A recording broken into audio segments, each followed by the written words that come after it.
Namaste students, I am JVN Dr. Minakshi, Assistant Professor in Department of Shalakya Tantra, Faculty of Ayurvedic Science, Jyoti Vidyapeeth women's university. आज का हमारा topic है tinnitus.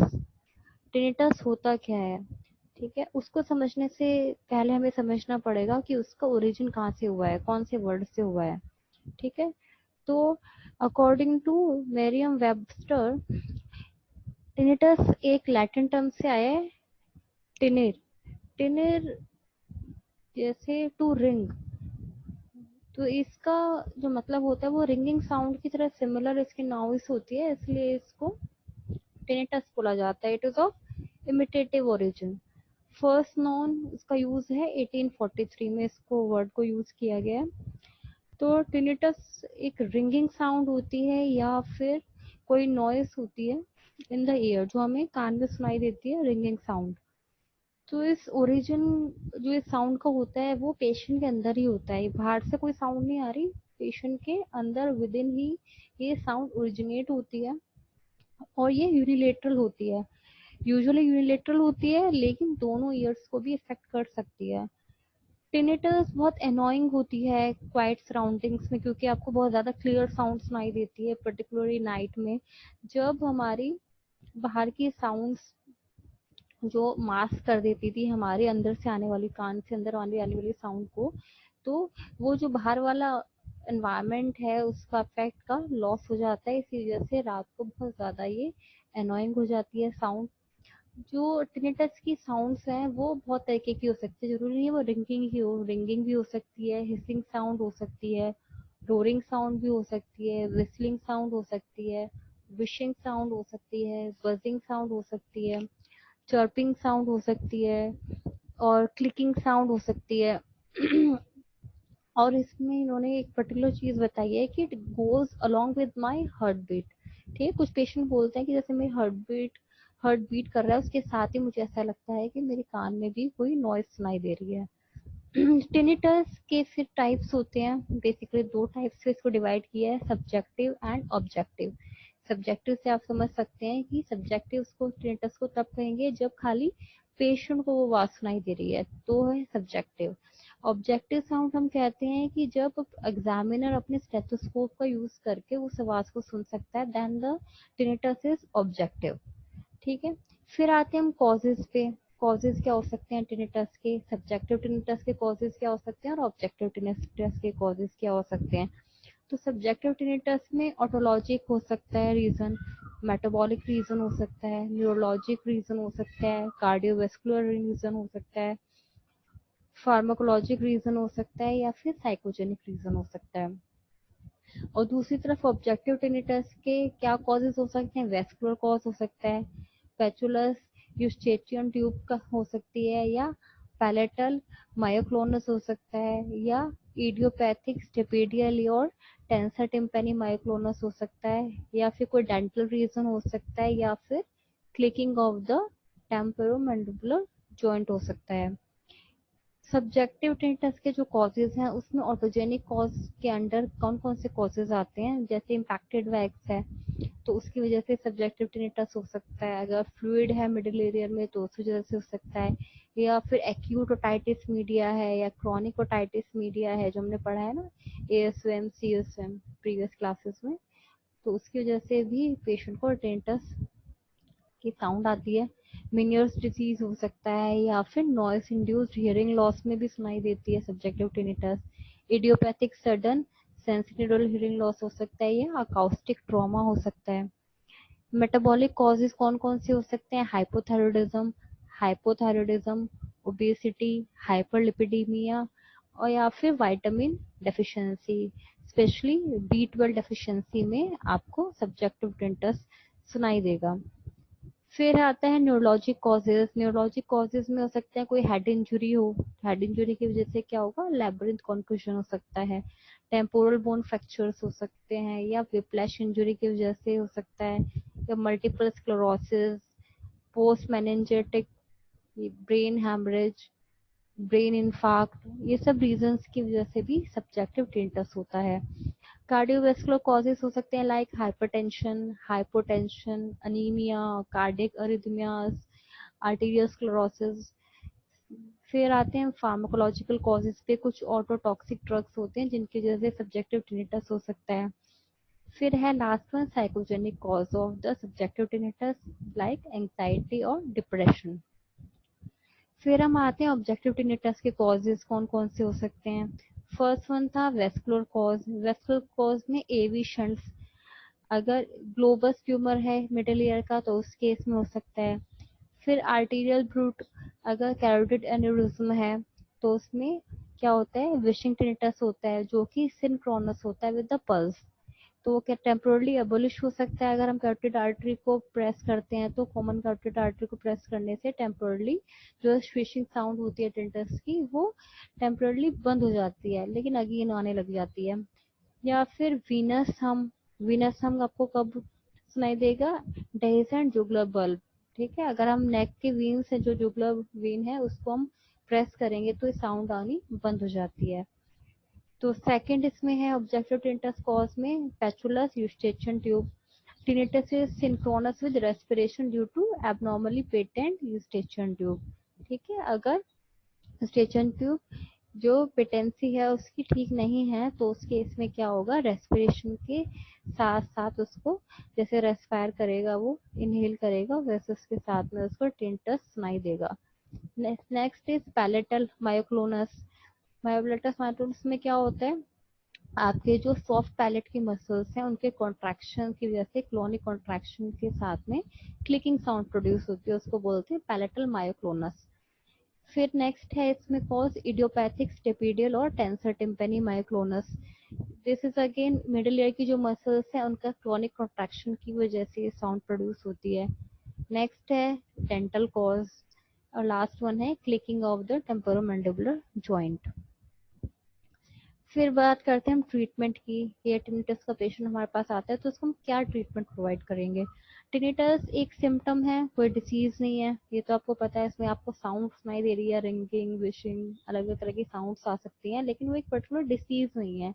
ठीक है, जब आपको कॉज नहीं मिलता, जब आपको कॉज नहीं पता किस कॉज की वजह से साउंड आ रही है, तो आपको मैनेजमेंट कैसे करना है। फर्स्ट वन, आपको रीएश्योरेंस एंड साइकोथेरेपी। आपको पेशेंट को समझाना है कि आपको स्टेंटस के साथ में जीने की आदत डालनी पड़ेगी। ठीक है, तो उसको आपको एश्योर करना है और उसे एक साइकोथेरेपी देनी है। नेक्स्ट है techniques of relaxation and biofeedback. ठीक है, तो इसमें आपको क्या करना है, बायो फीडबैक में आपको रिलैक्सेशन टेक्निक होती है जिसमें आप पेशेंट को बोलते हैं कि अपने जो ऑटोनॉमिक बॉडी फंक्शंस हैं उनको आपको कैसे थोड़ा कंट्रोल करना है, जैसे पल्स है, मसल टेंशन है, स्किन टेम्परेचर है, तो उसको आपको सिखाया जाता है। जैसे रिलैक्स रहोगे तो आपकी पल्स कंट्रोल रहेगी, मसल टेंशन कंट्रोल रहेगी, और किसी क्लोनिक मसल कॉन्ट्रैक्शन की वजह से अगर है टिनिटस तो वो नहीं होगा। तो गोल क्या है बायो फीडबैक का, कि आप पीपल को हेल्प करते हो ताकि वो अपनी लाइफ में जो टिंटस की वजह से स्ट्रेस हो रहा है उसको थोड़ा कम कर सके। ठीक है वो आपको मैनेज कैसे करोगे स्ट्रेस को, एक तो आपको क्या करना है, जो अपने बॉडी रिएक्शंस है उनको कंट्रोल करो, जो ऑटोनॉमिक बॉडी फंक्शंस है उन पर थोड़ा आपको कंट्रोल करना है। वो कंट्रोल कैसे होगा, रिलैक्सेशन टेक्निक के थ्रू। ठीक है, नेक्स्ट इसमें हम ट्रीटमेंट में क्या दे सकते हैं, सिडेशन एंड ट्रैंक्विलाइजर्स। ठीक है, इनिशियल स्टेजेस में जब तक पेशेंट सिम्टम्स से एडजस्ट होना शुरू करता है तो अब आपको उस टाइम तक आपको सिडेशन देना है या ट्रैंक्विलाइजर साथ में देने हैं। फिर नेक्स्ट हम ट्रीटमेंट प्लान में आते हैं मास्किंग ऑफ टिनिटस। ठीक है, मास्किंग करने का मतलब क्या है, इसमें जो साउंड आ रही है टिनिटस को आपको उसी साउंड को किसी और साउंड से मास्क करना है। ठीक है, जैसे आप अगर सो रहे हैं तो फैन चला के सोएं। ठीक है, या फिर जो हमने वॉल क्लॉक लगा रखी है वो लाउड क्लिक करने वाली हो, या इस तरह का कोई और डिवाइस हो जो टिनिटस की साउंड को मास्क कर सके और पेशेंट को रात को सोने में प्रॉब्लम ना हो। या फिर आप हियरिंग एड दे सकते हैं पेशेंट को जिसमें हियरिंग लॉस की प्रॉब्लम है। उससे क्या होगा, वो हियरिंग तो इम्प्रूव करेगा ही बल्कि एक मास्किंग इफेक्ट भी डालेगा। ठीक है, फिर यहाँ टिनिटस मार्कर्स, वो भी यूज किए जाते हैं जिसमें हियरिंग लॉस नहीं है जिस पेशेंट में, उसमें टिनिटस मार्कर्स यूज करते हैं। उनको जैसे हियरिंग एड हम पहनते हैं कान में उसी तरीके से पहना जाता है। टिनिटस मार्कर्स का काम शॉर्ट पीरियड के लिए होता है, शॉर्ट टाइम के लिए उसका यूज होता है और वो जो पेशेंट है वो सिम्टम फ्री रहता है काफी घंटे तक, क्योंकि वहाँ पे एक रेसिडुअल इनहिबिशन का इफेक्ट रहता है। ठीक है, करोगे तो आपकी पल्स कंट्रोल रहेगी, मसल टेंशन कंट्रोल रहेगी, और किसी क्लोनिक मसल कॉन्ट्रैक्शन की वजह से अगर है टिनिटस तो वो नहीं होगा। तो गोल क्या है बायो फीडबैक का, कि आप पीपल को हेल्प करते हो ताकि वो अपनी लाइफ में जो टिनिटस की वजह से स्ट्रेस हो रहा है उसको थोड़ा कम कर सके। ठीक है। वो आपको मैनेज कैसे करोगे स्ट्रेस को, एक तो आपको क्या करना है, जो अपने बॉडी रिएक्शंस है उनको कंट्रोल करो, जो ऑटोनॉमिक बॉडी फंक्शंस है उन पर थोड़ा आपको कंट्रोल करना है। वो कंट्रोल कैसे होगा, रिलैक्सेशन टेक्निक के थ्रू। ठीक है। नेक्स्ट इसमें हम ट्रीटमेंट में क्या दे सकते हैं, सिडेशन एंड ट्रैंक्विलाइजर्स। ठीक है, इनिशियल स्टेजेस में जब तक पेशेंट सिम्टम्स से एडजस्ट होना शुरू करता है तो अब आपको उस टाइम तक आपको सिडेशन देना है या ट्रैंक्विलाइजर साथ में देने हैं। फिर नेक्स्ट हम ट्रीटमेंट प्लान में आते हैं मास्किंग ऑफ टिनिटस। ठीक है, मास्किंग करने का मतलब क्या है, इसमें जो साउंड आ रही है टिनिटस को आपको उसी साउंड को किसी और साउंड से मास्क करना है। ठीक है, जैसे आप अगर सो रहे हैं तो फैन चला के सोएं। ठीक है, या फिर जो हमने वॉल क्लॉक लगा रखी है वो लाउड क्लिक करने वाली हो, या इस तरह का कोई और डिवाइस हो जो टिनिटस की साउंड को मास्क कर सके और पेशेंट को रात को सोने में प्रॉब्लम ना हो। या फिर आप हियरिंग एड दे सकते हैं पेशेंट को जिसमें हियरिंग लॉस की प्रॉब्लम है। उससे क्या होगा, वो हियरिंग तो इम्प्रूव करेगा ही बल्कि एक मास्किंग इफेक्ट भी डालेगा। ठीक है। फिर यहाँ टिनिटस मार्कर्स वो भी यूज किए जाते हैं, जिसमें हियरिंग लॉस नहीं है जिस पेशेंट में उसमें टिनिटस मार्कर्स यूज करते हैं। उनको जैसे हियरिंग एड हम पहनते हैं कान में उसी तरीके से पहना जाता है। टिनिटस मार्कर्स का काम शॉर्ट पीरियड के लिए होता है, शॉर्ट टाइम के लिए उसका यूज होता है। और वो जो पेशेंट है वो सिम्टम फ्री रहता है काफी घंटे तक, क्योंकि वहाँ पे एक रेसिडुअल इनहिबिशन का इफेक्ट रहता है। ठीक है। फिर आते हैं हम टिनिटस इंस्ट्रूमेंट पे। ठीक है, टिनिटस इंस्ट्रूमेंट कैसा होता है, ये हेयरिंग एड और मास्कर दोनों चीजों का एक कॉम्बिनेशन होता है एक ही डिवाइस में। वो दिखता है जैसे हेयरिंग एड की तरह है, तो इसमें क्या होगा, आपका हियरिंग लॉस को भी ठीक करेगा और एक तरह से मास्किंग का काम भी करेगा। तो इसमें दोनों के हियरिंग और मास्किंग डिवाइस के अपने अपने अलग इंडिपेंडेंट वॉल्यूम कंट्रोल्स होते हैं। ठीक है, ये इमेज है, इसमें आपको टिनिटस इंस्ट्रूमेंट दिखाई दे रहा है। ठीक है। टिनिटस रीट्रेनिंग थेरेपी, टीआरटी बोला जाता है इसको शॉर्ट में। क्या होती है टीआरटी, तो जो मेन एम्स है, the model aims to attenuate connections between auditory limbic and autonomic nervous systems occur at two levels.